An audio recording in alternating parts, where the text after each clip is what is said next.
I'm Thomas, and first of all, I wanted to offer my apology in advance. My English is not as fluent as I wish for it to be, but I'm still working on it. Um, so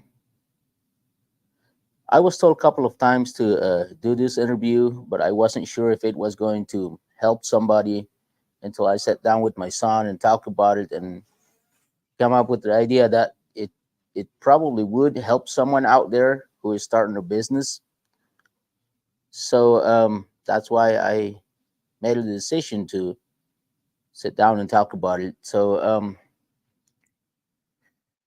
first off, when we started off, I was working with a landscaping company, and we was working longer hours, and I was always like, I don't know if I wanted to work for somebody like this long hours and all that, and so I just kept thinking about it. Till one time I was like, okay, yeah, it wouldn't hurt to start saving up for a trailer. Um, did have an old truck, so I just went out and start making some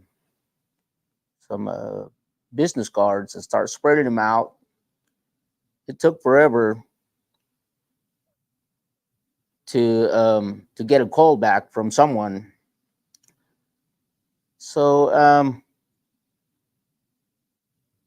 we just started to doing some work, and then it was difficult because I was working full time for this landscaping company, and we was only doing the side work on Saturday and Sunday, and sometimes he kept us busy on Saturday, so we only had the Sunday to work with, which was the difficult time with my first two oldest son. Didn't have time to spend with them. Was always at work and still at work, and so we start this. We started off going working, and um, we did it for about 3 or 4 years. I was so happy to make some money more than I was getting paid from the previous job.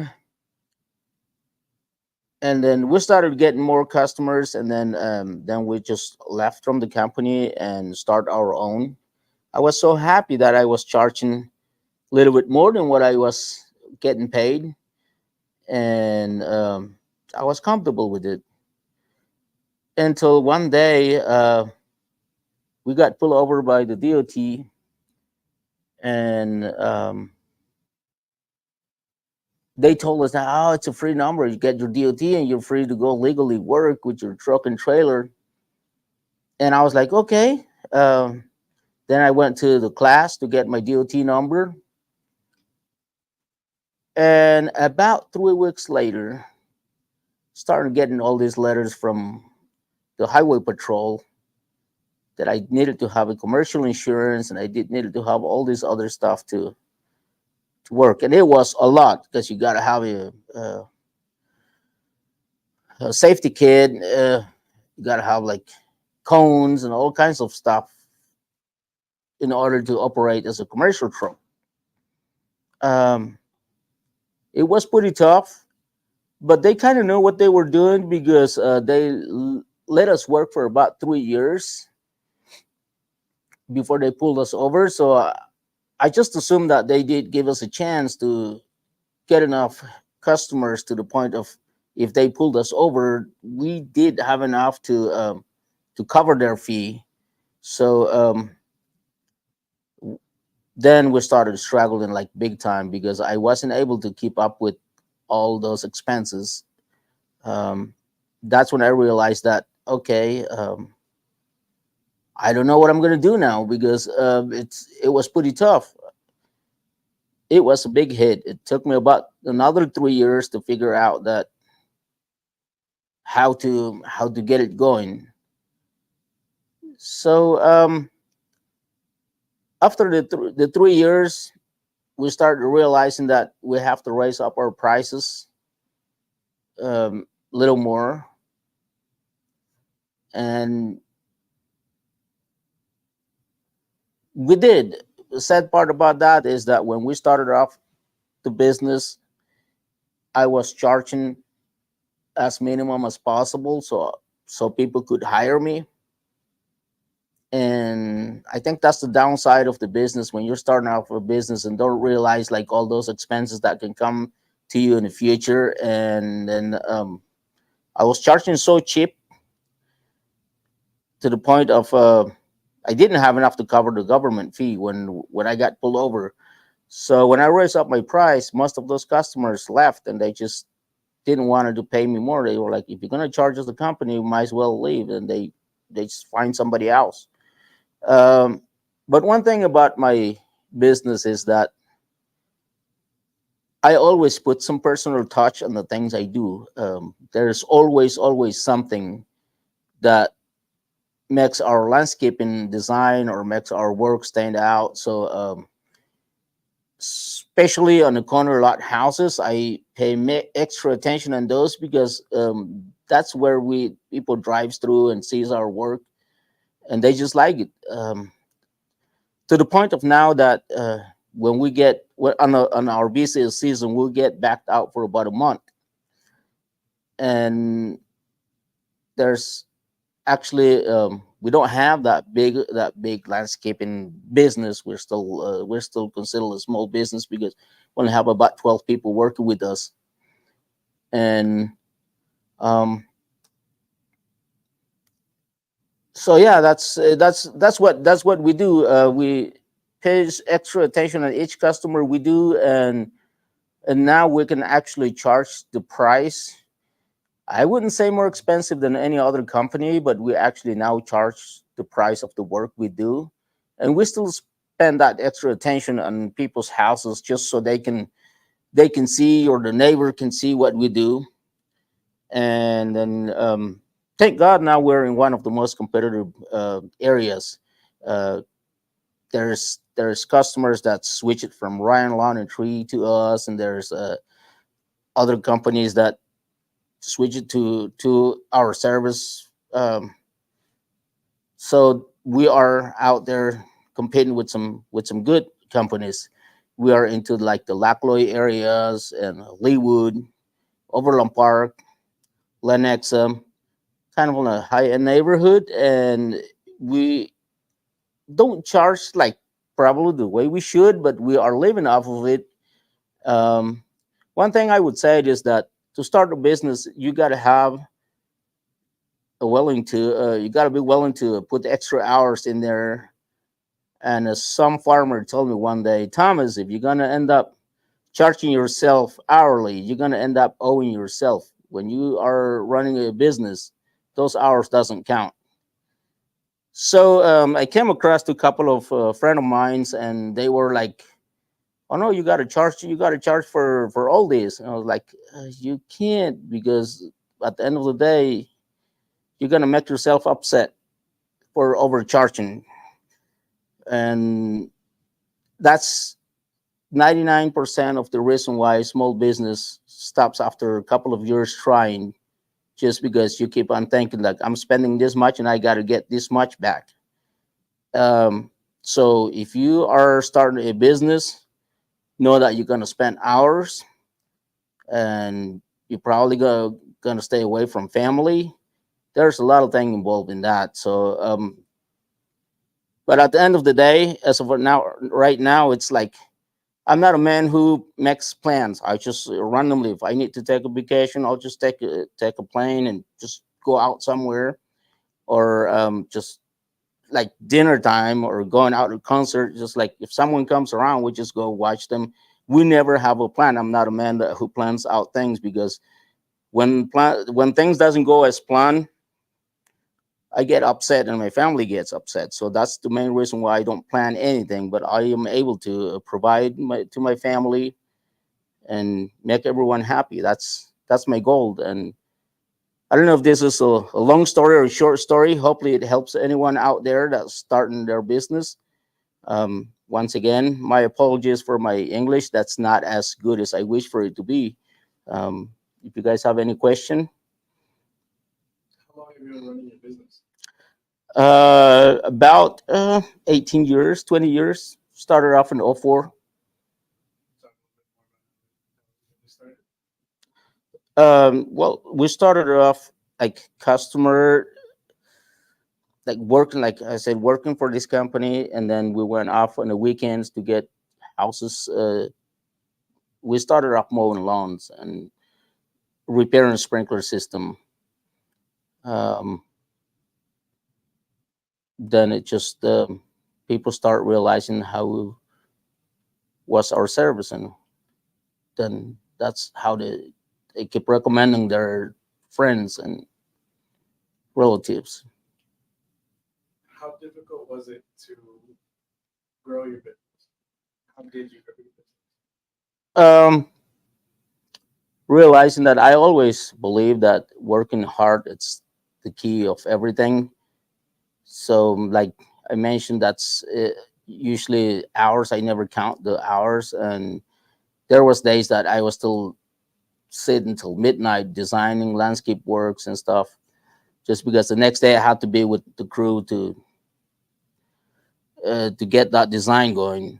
So it's pretty difficult to start a business, but believing in God and trusting yourself, that's all you can do. And the fact that yeah, you got to provide food for your family. So when I started off this business, like I said, it's like I had in mind that one day I was gonna be doing my own business. I barely spoke English back then. I'm not good right now, but when I plant every plant, I pull off the sticker, read all the instructions off of it, sprinkler controller, read, go through the manual and everything. Just because if you have an idea what you're talking about, people will listen to you. But if you don't, things can be really bad because if you're gonna say something that's not what you're supposed to, customers are really mean sometimes. So so that's the main reason why I study all plants that can grow in our area. Um, Now I don't have a degree. I don't have a degree as far as like uh, being an arborist or being a, like. But I can tell you just about anything. If I like I said that Ryan Lawn Tree is one of the best uh, lawn service out there to the point of people switching over to us. That's mean that there's one thing is that we're responsible on our work, and I would say probably just a bit cheaper than Ryan Lawn Tree as well. So they're moving into they don't find when they compare our work like the next door neighbor, they don't see the difference of why pay so much when they can have the lawn looking the same thing and probably save some money. Um, that's that's the reason why. So just pay extra attention on each work you do. I always said this: if you underestimate something, it's not the customer's fault; it's your own fault, and learn from it. A lot of the time is when you underestimate something and you just go and said, "No, I'm gonna have to charge you more because I underestimate." That's a bad way to go, because then you're not gonna get a call back. You need to stay behind your word and make sure things gets done the way you told people. If you didn't charge enough, learn from that. So next project you do, you charge good. That's all you can do. Otherwise, people won't call you back, and you're just gonna be sitting there waiting for calls.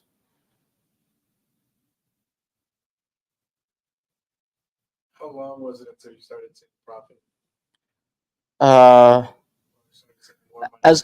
as a business, it took us about like around 7 or 8 years to start seeing like profit to the point of like, okay, now I can do this.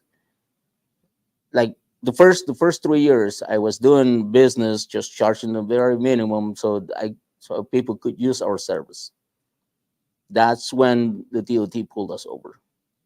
Then we start paying all this fee. Then what I was charging wasn't enough to cover all these bills.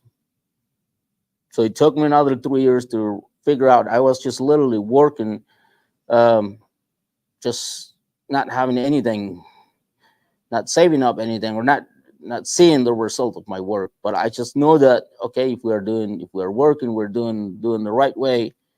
Someday is gonna come. So number one thing is that I never took classes for business or anything. I only made it to fourth grade.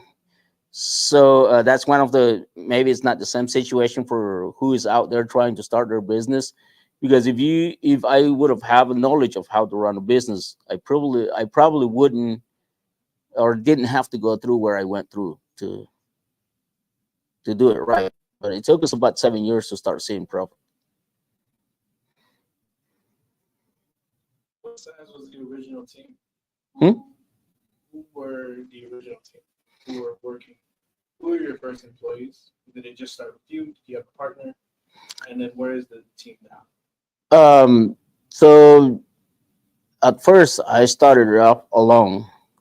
Then when I started to get more customers, then I asked my brother to team up with me. What I did told him is that, hey, if you want to team up, I already put the investment in our trailer and truck and machines. You want to go 50-50 with me? Let's start this. All you got to do is just lots of hours in. And it's about a year later after I started along, then I invited him. Then after that, we start to hire some part-timers. Then last thing we knew is like we were having a second, third. Now we're up to 12 people working with us. So, with your cultural background, where are you from? I'm from I'm from Guatemala, and most of like the rivers that we have done a lot, like waterfalls and stuff. Um, it kind of comes in my mind in my childhood, walking along the rivers, and I'm always one of these people that always interested in things that how they work and what they do. And each time I would go there, I would look at the water, how they would flow, and why they're making that type of a noise and all that. So ever since I was a kid, I always pay attention on the stuff that goes around me. And that's how I did get a chance to build some good waterfalls. One of them, I think it was $120,000 waterfall.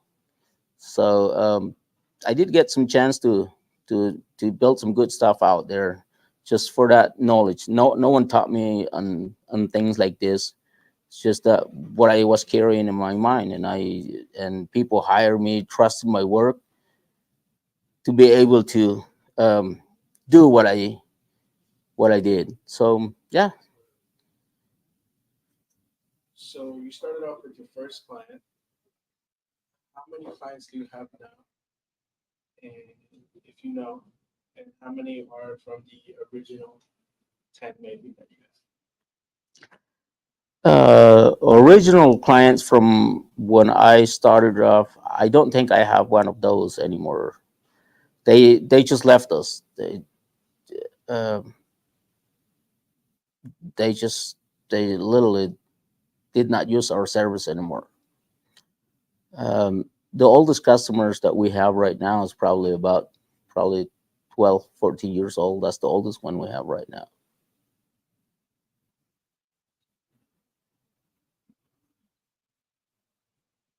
What services do you offer? Well, we do lawn care. We do start do irrigation from scratch, build outdoor livings like patio, kitchens, pergolas, waterfalls, drainage solutions. Um, then yeah, design and landscaping as well. Is there anything you've learned from having employees? Um, I have learned a lot.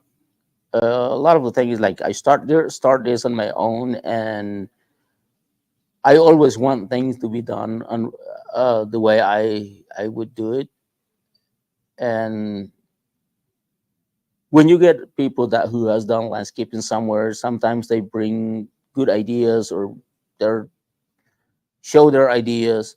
And one of the thing out the good thing about that is that they show the way that some things that can be done faster and the same quality of work. You got to be willing to let them speak up, and if they bring some good ideas into your business, listen them up, and then if it works better than what you currently doing, let them proceed, because that's the whole point of getting a job done in the right way. um, that's one of the things that I have learned from them, is that my idea is not always the greatest. There's always someone with the better idea how to get stuff done. So yeah, learning that from them, and then knowing that not everything can be done the way I want it to be. There's difficulties on certain things that we have to change, and that's yeah, that's the experience that I have learned from working with somebody. You got to share ideas and be comfortable with them, and also uh, I believe that treating them right, that's the best way that you'll get a good result out of them, because they will actually care about their job if they're happy with you.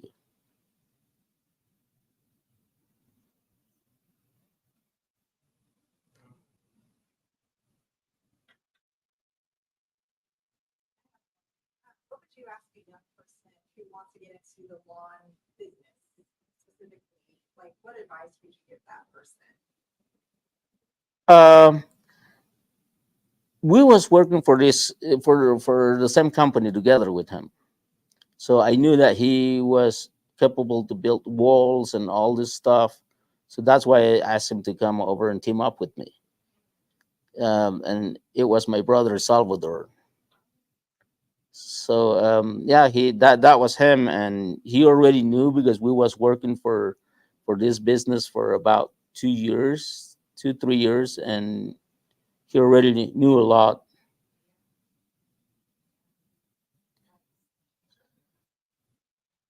Any more questions? No. Well, I hope this can help someone, and thanks for watching. If you come across to this video, thanks for watching, and then yeah, thank you.